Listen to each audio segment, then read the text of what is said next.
Hello viewers, and welcome to another episode of Reminiscences. Our guest today is Ambassador Ahmed Alghazali, who has a very intimidating CV really. Graduate of the University of Ibadan, 1964, and worked in the Northern Civil Service and the Borno State Government Service after the state creations, virtually as permanent secretary in 4 or 5 ministries before he became the first head of service in the state.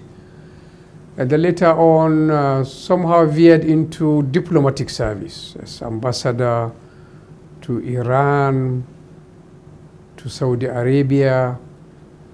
He was a national commissioner in INEC, and I think his last service was as the chairman of the Federal Civil Service Commission.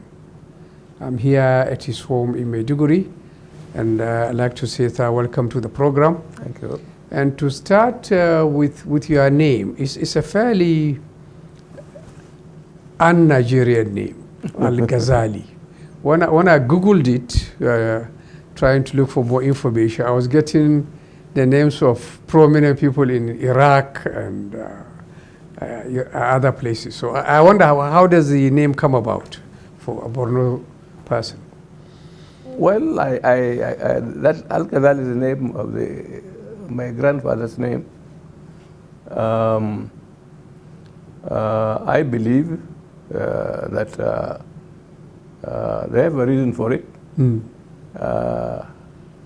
I didn't interrogate them.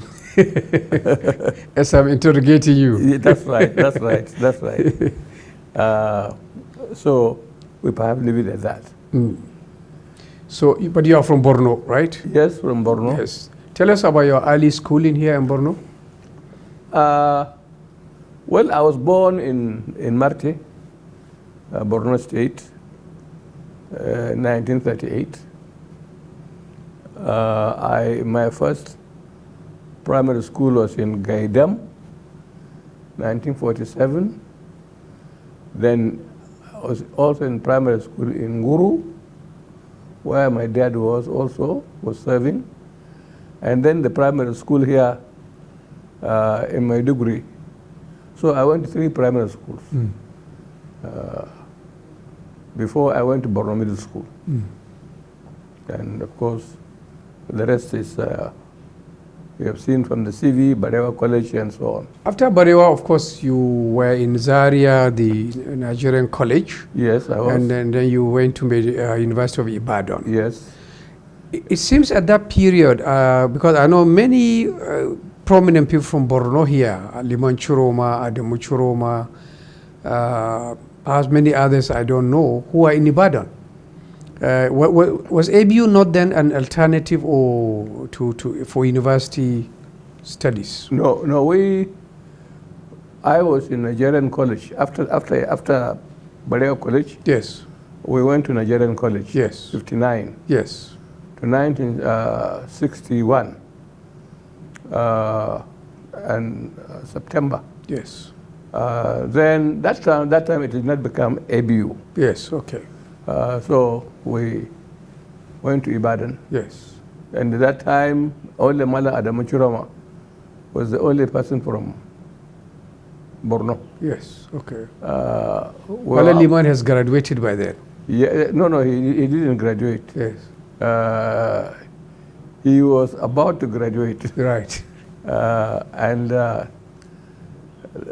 we are very few from the north. I think about 12 or 14 of us out of about nearly 2,000 students Right. that time. Yes. Yes. Was it a strange or difficult experience for you from Borno to find yourself in that setting? Well, we were all we looked like strangers. kind of being there, although it is one country. The environment is not quite the same. And somehow we managed to acclimatize within the period we were there. Yeah. And so it was an experience. While we were there, and the most important thing I can remember while we were there is that we had this incident of Margaret Mitchell Moore, that American girl who wrote some bad things about Nigerians. And she was hurrying up to the class and she dropped a postcard. She wrote to her family in America. And it was a very big thing. She said, we were sleeping in the street, we were eating in the street, we were listening this and that. It was a big row. And it was so big that even President Kennedy had to speak. You know, was she a student in Ibadan? She was a student, yes. I see. Yes, that time we used to get students from abroad, British, American, and so on, were together. Yeah. And so it was a big experience. But I think the bigger one was the Defense Pact thing, where Britain wants to enter into Defense Pact with Nigeria. And the students went around and said, no, that will be dangerous because Britain is fond of doing all kinds of things. And so if and when this materializes, then they will come and sometimes bomb Kano, bomb Ibadan, bomb Lagos. And so all went to Lagos to protest. Right. And that's the time when the parliament was meeting and senators had to jump out through the window and so on and so forth.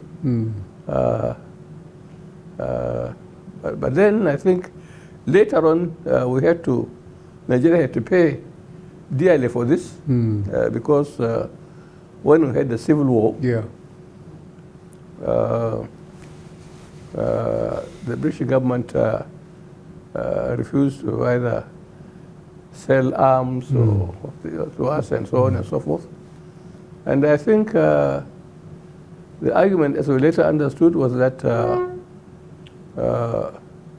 the action group then headed by Chief Awolowo, that spearheaded the protests, was a member of the Federal Executive Council, number 2.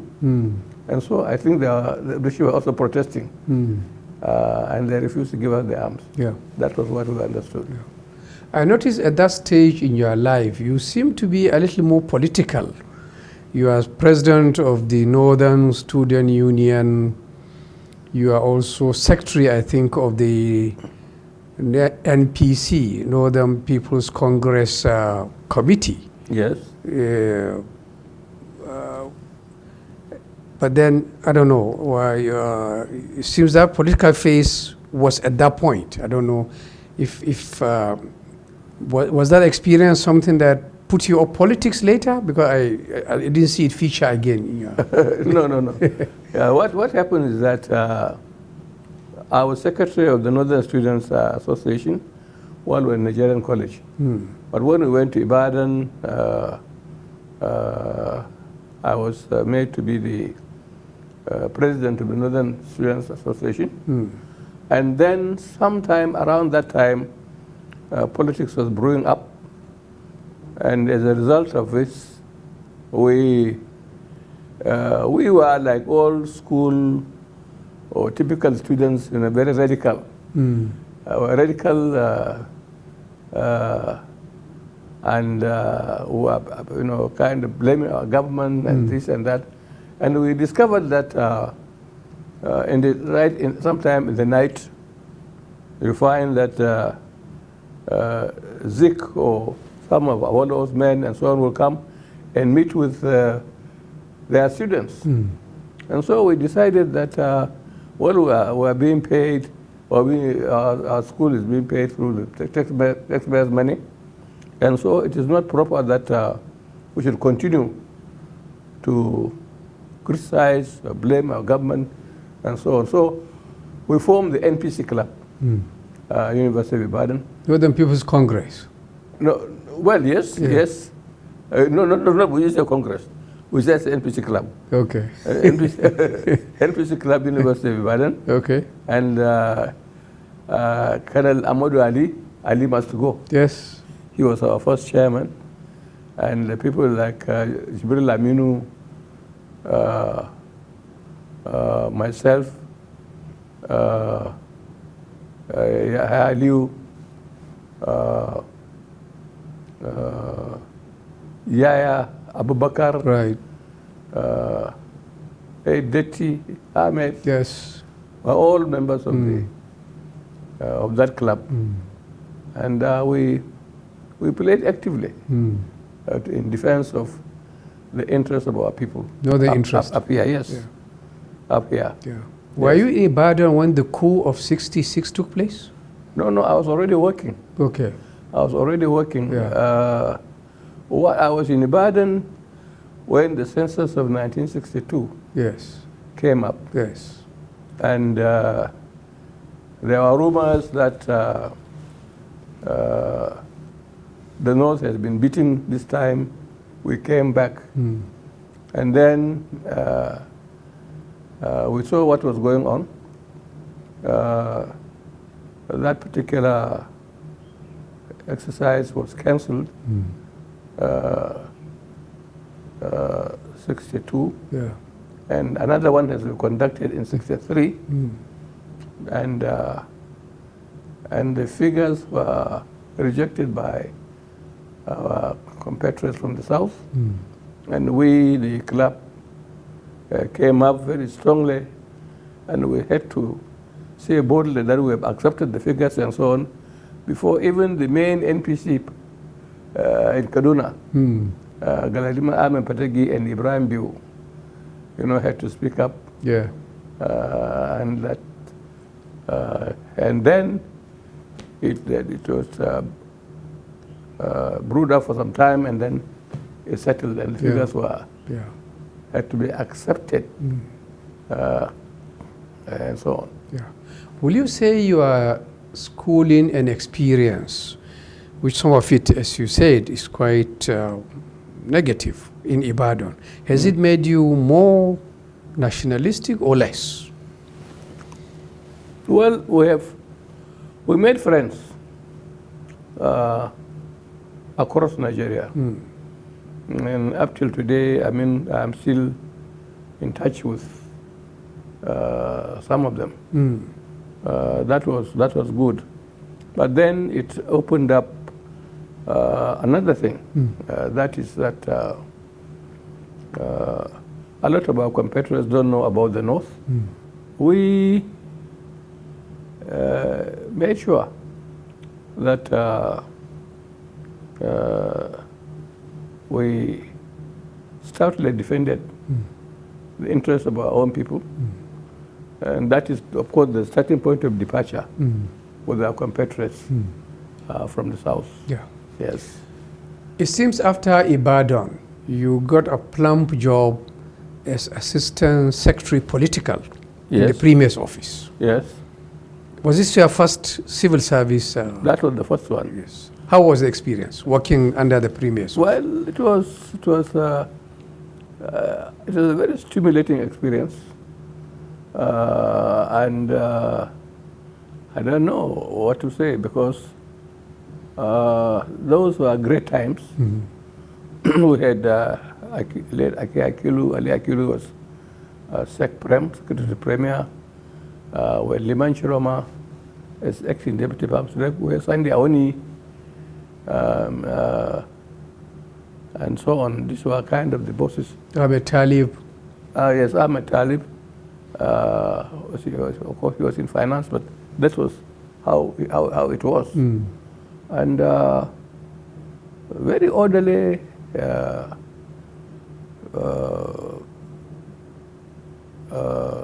and people very interested in about their own people, very patriotic. And we learned a lot of things, kind of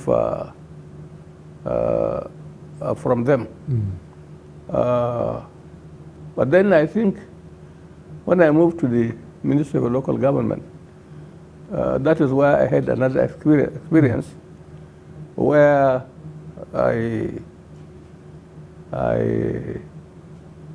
Sultan Dasuki was my permanent secretary. And the case of appointment of chief of police of one of these local governments from the Northern Emirates was brought. And being a young man, you know, just, they say police process, AS, police process. So I started processing. And to the best of my ability, from what I know, I processed. And I disrecommended the appointment of that person to the position of chief of police. And so when he went up to my permanent secretary, Dasuki, they said they should look for Ghazali, and so on. So you know those times when they say that a permanent secretary is calling his like a malaika, I was almost shivering. Called me and then like to his office.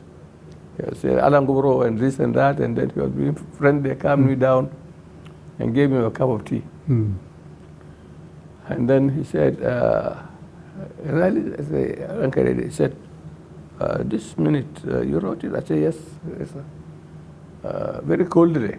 And he said, yes, it's very fine, very good. I'm impressed with it. But you see, unfortunately, we can't do what he said. This person is the son of an emir, and the emir, the premier's person, very close friend, and the premier has promised that he was going to appoint his son, and that they went all up and down during this London conference and this and that together. And so it is very difficult for me to babaya magana biyu, and therefore, so yazakai, you know. So he was telling me to go and undo your processes. So I came back and then tried to do another minute, you know, tone down, because that particular person failed in the police college. He failed even in Hausa for information. Yeah. So I had to redo the whole thing, and then I took it down to him. He really said, "Otto, you can go." So then he called me later and said, "You see, the reason why I called you is that, you see, you people are young people. You don't know many things. You don't know that this is son of an emir. You don't know that the emir was the premier's personal friend. You don't know that they did all the things together. And so if there is superior information, always you should always give way. That's why I called you." Yeah. So things are not as perfect as they are presented. Well, they are not. You have to think. You have to think deeply, and so on and so forth. Do some own inquiries. There are lots of stories about the premier where we never seem tired of them. Yes. Seems to be a model of a leader. Having worked in his office, do you think those stories are the kind of thing we exaggerate when somebody has passed away and we look back with nostalgia? No, he was really a very great, was a great man. So he was a great teacher, and then you always feel that very generous, extremely generous. But I understand that everybody is required also to be in his house in the evening. He likes the big father. Yeah, So, well, he's not required, really. He's not required, but people do it. It's a typical kind of northern thing. That people just, if they feel that they don't go, no, and so on and so forth. But he does not insist that you have to go. He doesn't do that. Yeah. So after your career in the Northern Service, of course you went around provinces as DO and all that. Now you found yourself at home as a permanent secretary in many ministries, eventually head of service. Was it more challenging being a top administrator at home among your people in Borno here than what it was, let's say, in the wider regional service? No, the wider regional service, I went to Muri. Yes. At a time when Abatukur had just been appointed emir. And he was giving a lot of problems to the administration. And so I was nominated from the Premier's office to go and kind of contain him. And it was a very tough job because I started to get my gray hairs from that kind of exercise. That early? That early. And that was 65. And I started to getting threats of assassination and this and that.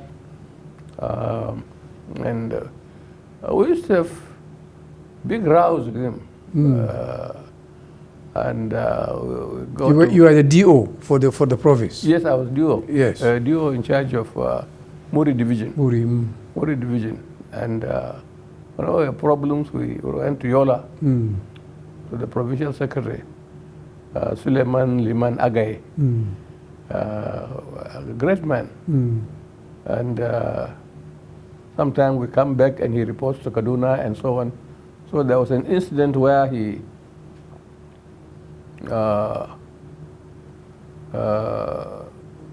intercepted our letters, because whatever report on him is written by my office or the provincial secretary's office to Kaduna, he will have a copy somehow. The emir? Yes, we don't know how, but he will have a copy. So he had a copy of one of these things, and then one day, so he asked, sent somebody to the provincial secretary and said, look, come quickly to Muri, to Jalingo, otherwise something will blow up. So late Musa Sanko was then the provincial secretary. He drove to Muri, came to Zing, and asked where is the emir of Zing.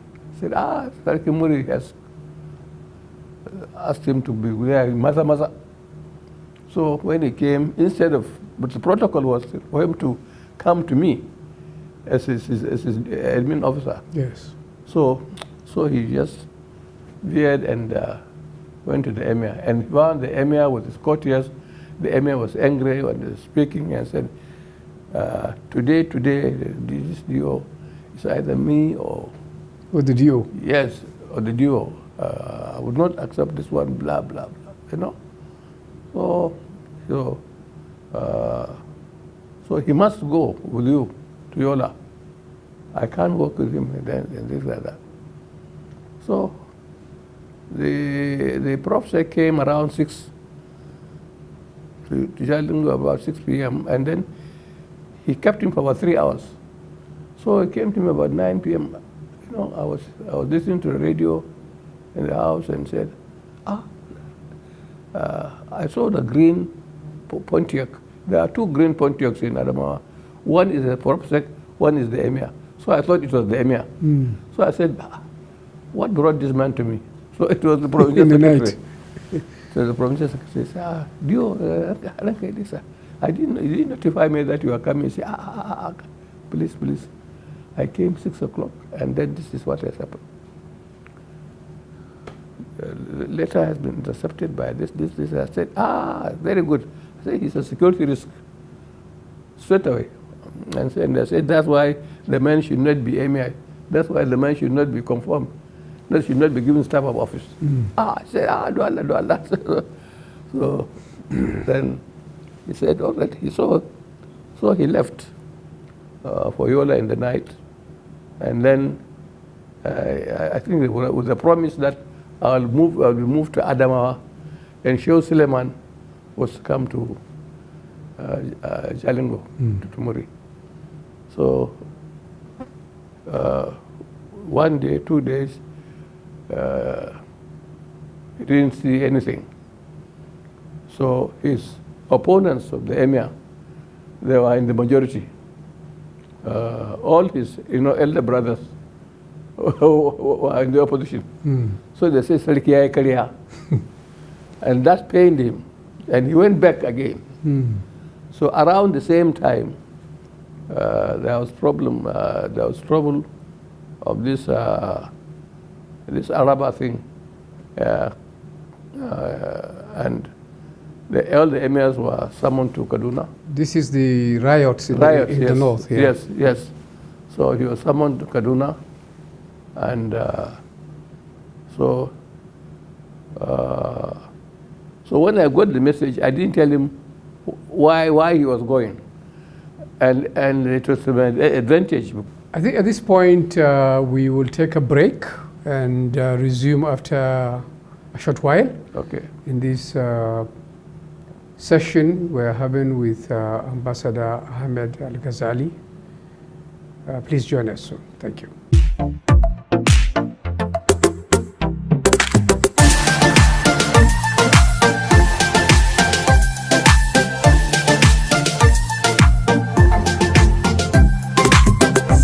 Welcome back to our session with Ambassador Ahmed Alghazali, former chairman of the Federal Civil Service Commission, among many other things which has done. I think we were at the point where he said he went to the US for a master's degree, I believe University of Pittsburgh. Yes. And then later on, by the time it was 67 and the new states were created. So this is the beginning of your moving to the northeast, to Borno in particular. Yes. And I had earlier asked, did you find it really more difficult being an administrator among your people? You are PAMSEC in many ministries. You are the head of service here of Borno. I believe the first one here in Borno. No, to the northeast, we were working with people like Liman Chiroma and others and so on. Yes. So, and the war has, was on. Yes. So, I was posted to the North Sarona province. Yes. That is Mubi. Yes. The war was on, and then the relationship with our neighbors was not quite good. And there are fears that the Biafrans and so on may coming through, Cameroon. Yes, and so on and so forth. So that was my first task. Yeah. And I was tasked to go and see what was happening. I went to Cameroon Garoua to meet the governor there, my first diplomatic assignment. I met him, and he was told that we were told that some Biafrans were seen on the border doing some exercise, and maybe they were trying to cross into Nigeria, and they are on the Cameroonian side and so on. So he was to find out. He said, "Okay, I should spend the night in Garoua with him." And the following morning, he said, "Sous-Prefet, I'm going to tell you one thing." He said, "You see, if the house of your neighbor catches fire, if you don't help him to quench that fire, it will spread onto your own. So we will not allow this thing to happen. And secondly, the eye sees the man he likes and the man he doesn't like. But your legs can carry you to only where the heart.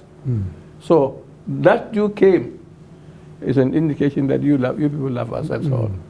So from there, we built up that one up to the point where it got to President Ahijo. Ahijo was very happy with us, and he gave the green light to the governor to deal with us freely, and I also got the green light here to deal with them freely. So I was going in and out of Cameroon until we built a very strong kind of foundation, and we made the governors exchange visits. So we went to Cameroon. The governor of Cameroon came here, and so on and so forth. So it was, and then at the end of it, in fact, it got to a point where I had to meet President Ahijo in Garoua, you know, and he was telling us about the civil war. We said, very good, but you see, the only problem with you people is that war is war. You are talking of police action, this. You are like you are playing. You just do it and then you finish everything. And also you are not giving us information. And he said, look, that chair you see, he said that's where two ambassadors were around here for foreign countries. And they are insisting that I should not support Nigeria. If I continue to do so, they know what to do with me. So this is the kind of thing we get. And you Nigeria, are not giving us information. So I came back to Nigeria, gave information to the governor, and then we had to go to Lagos. And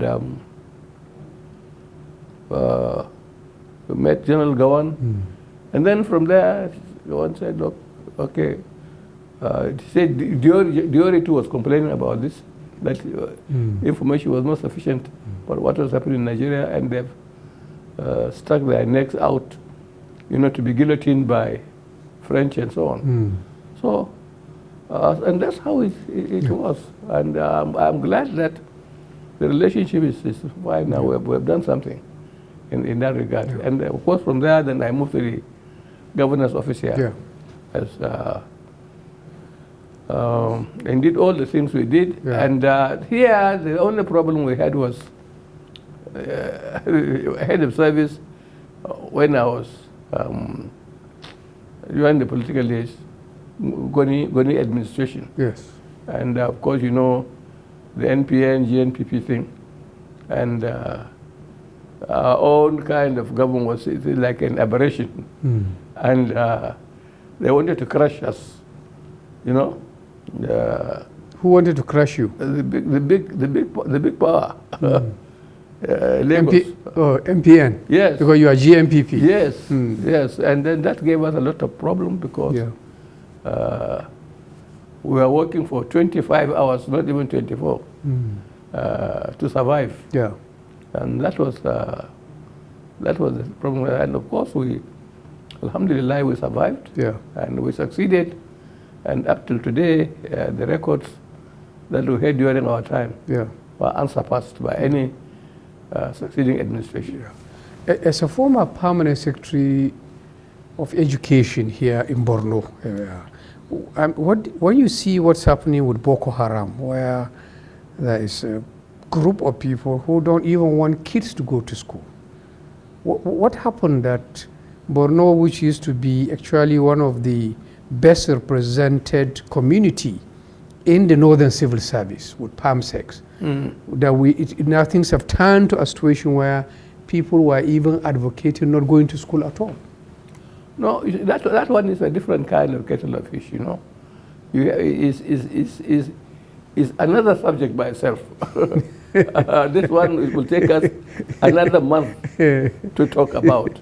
Okay, let's Yes. take a few minutes. Okay. What happened? Because you have the inside, your PalmSec education at one time. No. At that time, there was nothing like this. Mm. We didn't see anything like this because what happened about Boko Haram, almost people just saw it, didn't see it coming. Nobody saw it coming. Nobody saw it coming. Doesn't it have to do with this population of school kids out of school? No. There's an army of Al-Majirei and people who are recruitable to this thing. It is not even Al-Majri. When the first thing happened here in 2009, that is when they actually took over Maiduguri. Mm. And even the army had to come in because they overpowered the police. Yes. At that point in time, many people were reported killed and so on and so forth. Mm. But you can go around Maiduguri, you will hardly see a place where mourners were sitting. So those who committed all this came from outside Maiduguri and they are not indigenous of this place. You see, that is really the point. And of course, later on, there are conscripts and so on and so forth, and that's how they came into it. But initially, they were not part of it. Tell us a little bit about your career as a diplomat. You were ambassador in Iran, later in Saudi Arabia. Well, Iran, I went to Iran during the Iran-Iraq War. Why were you appointed at all? Why not a career person? I don't know. I don't know, but I went there. I'm not sure that it could make a difference, but all the same, perhaps those who appointed me thought that I could make it. And I think, in this respect, I will say proudly that I did my best.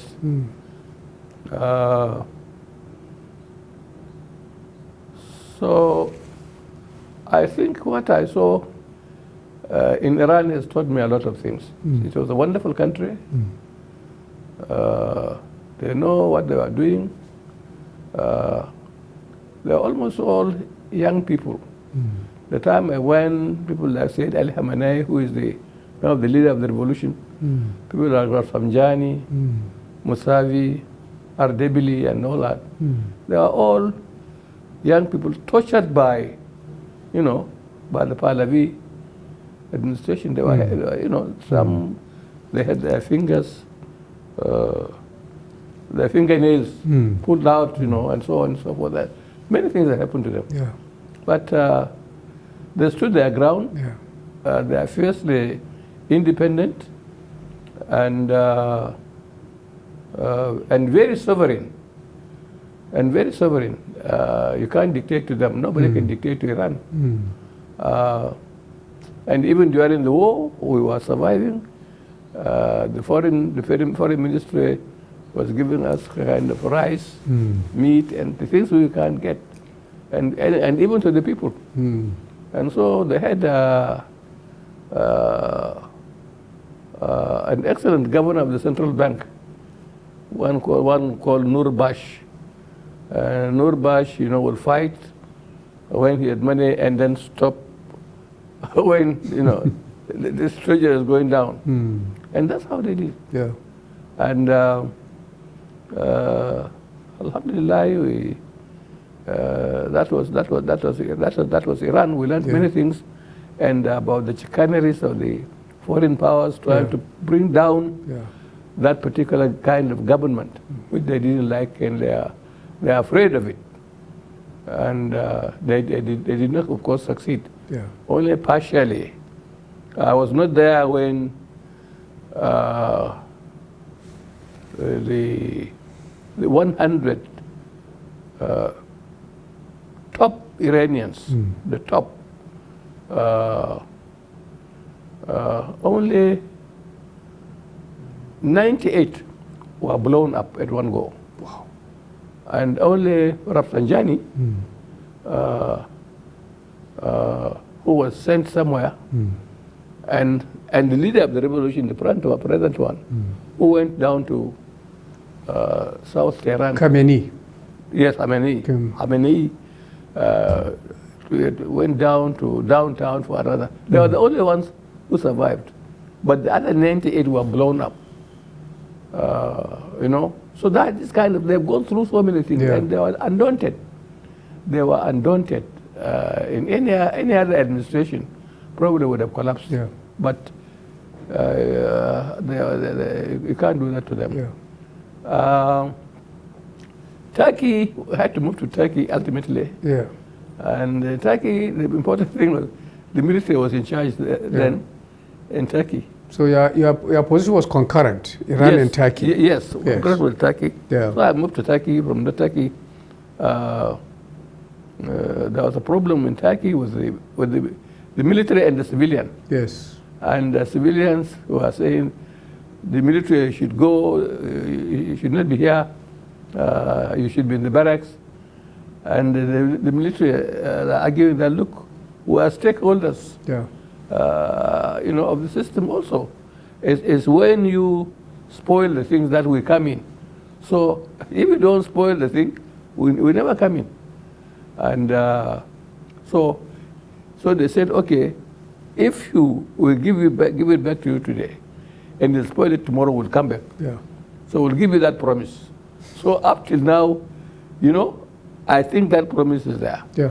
There's still a tussle. Yes. If you mess up, we'll come back. Yeah. They told them this one. Saudi Arabia is a fine country. It's a monarchy, and when people talk of it's only democracy or so that where you get development and so on, that does not hold water. Yeah.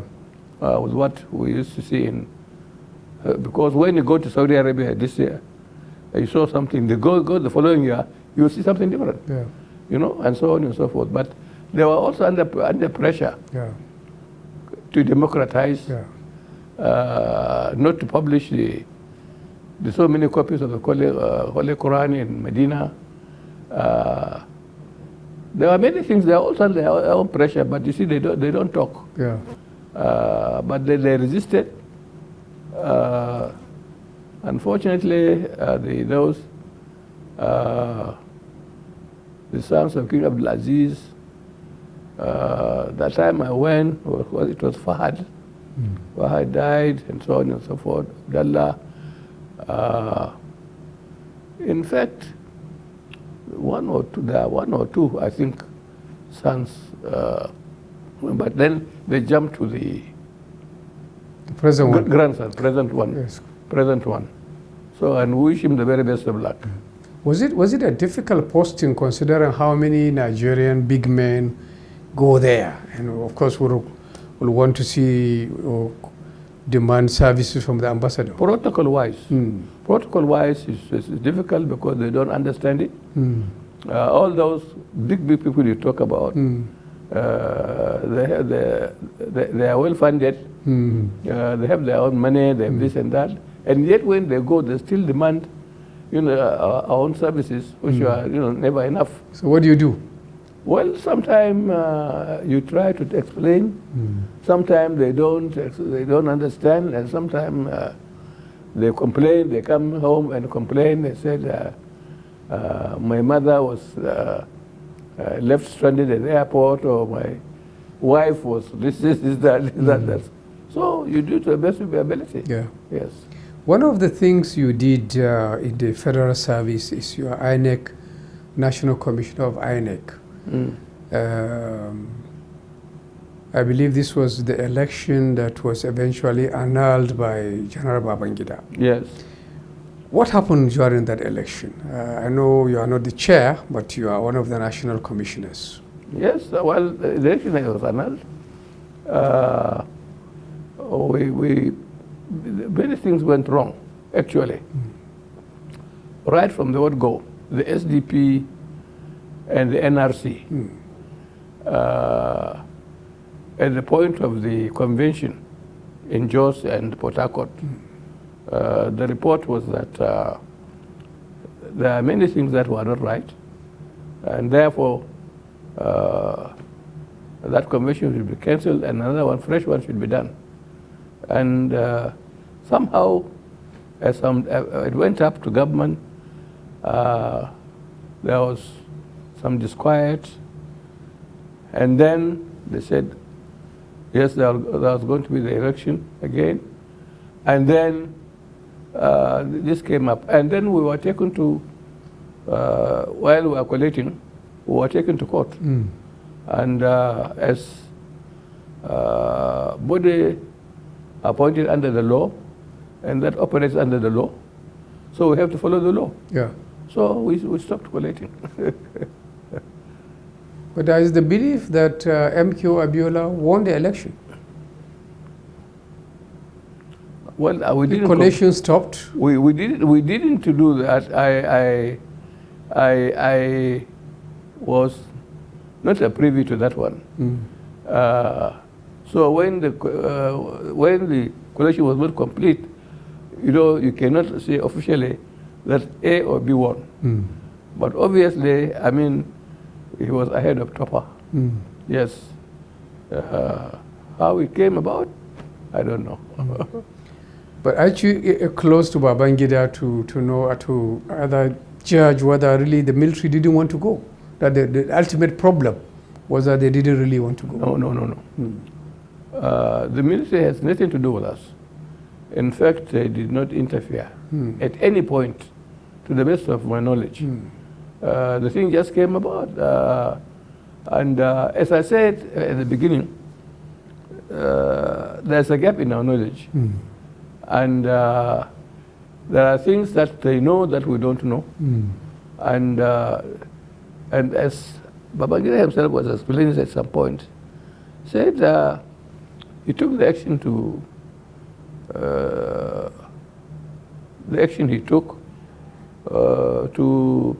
to stop a bigger calamity. So that one is, you journalists have to ask him what the big calamity is. But yes, but then I think there is something that we Nigerians don't know yet about that big calamity. Yes. Yeah. You said somewhere that the last bit of your career as a civil servant, as the chairman of the Federal Civil Service Commission, yes, that you did the best you could. You left it better than you found it. Yes. Did you really? I think you are hinting that you found it in a mess. Well, you see, after Decree 48 of 1988, that reform, the civil service was like a battlefield. It was like a battlefield, because under that particular decree, the powers of you didn't have a kind of civil service really again. And all the ministers were given powers to recruit, appoint, promote, and so on. So there was virtually no civil service. And so you find that your own classmate with whom you graded together, and you are, say, on the same level before the reform. If he was in the ministries being headed by a minister from his state or something, and you are in somewhere else, you find that after the reform, he will be about two levels ahead of you. That kind of thing. For no other reason than that perhaps he was his kind of minister, and then this other one did not promote you. So there are all kinds of complaints. And we had to sit down and do this proper placement and this and this and this and this and that. And so that's why I said we did our own best. But then, given the reform, you see there are so many of it things that have been done that we even out-reformed ourselves to the point of deformation. rather than reformation, you know. So in other words, really the civil service is still in a mess. Well, I wouldn't say after I've left. You left in 2011. Yes.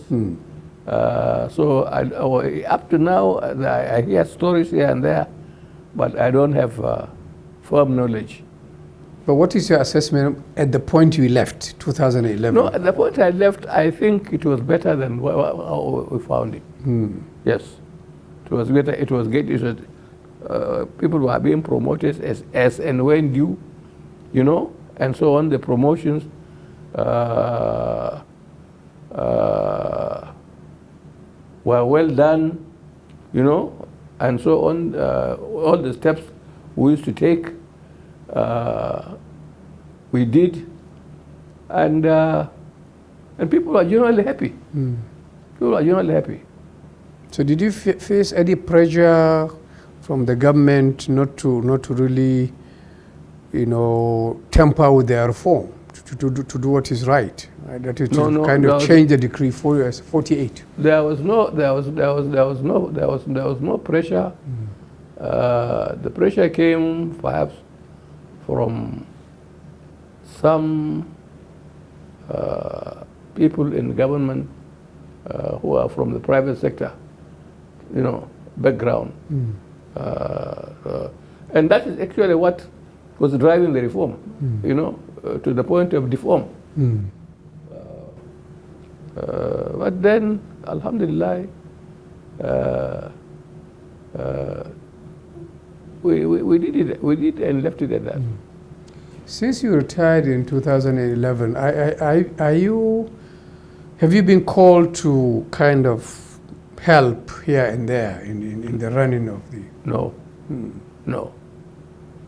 No. I keep hearing that from so many retired, you know, people who have served at the highest level. Yes. You are simply forgotten.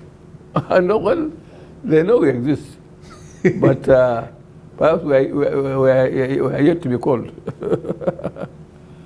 So what do you do now, sir, since you retired, since 2011? I'm resting.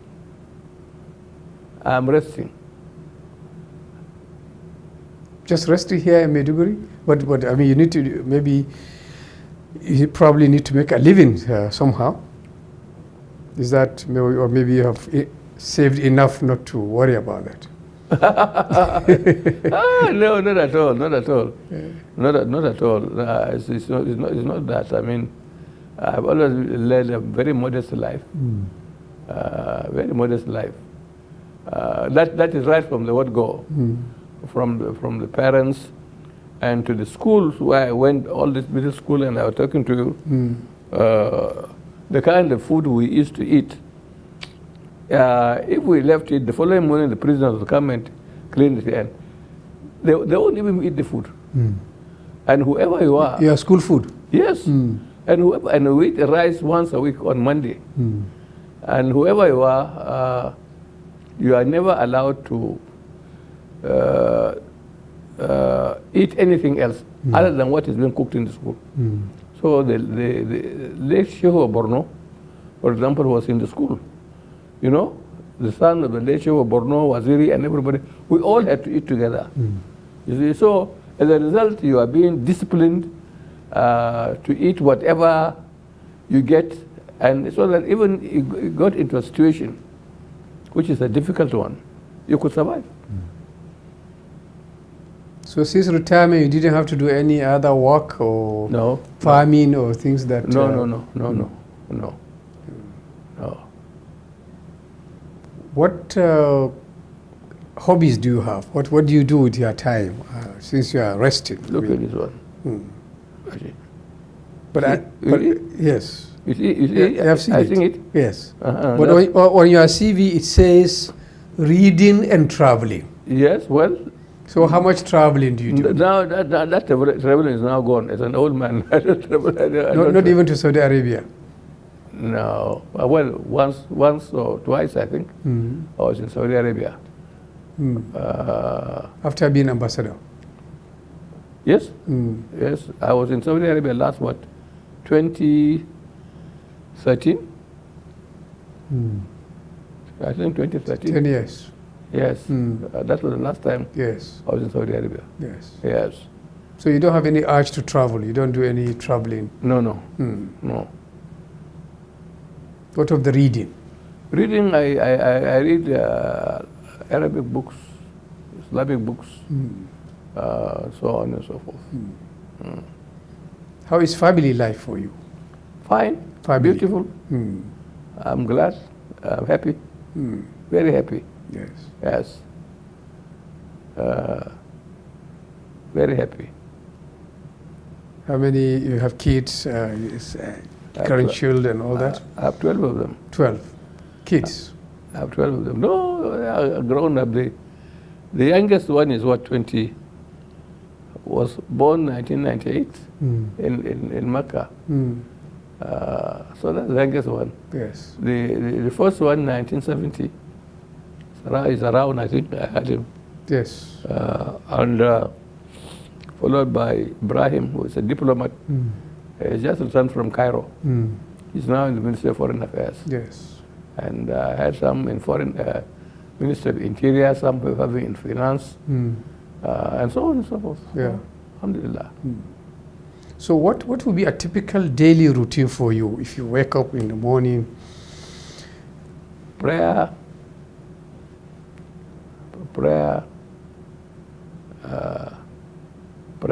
meet people who have come to see me, or any person who has come to seek for advice, advise him accordingly, and that's that.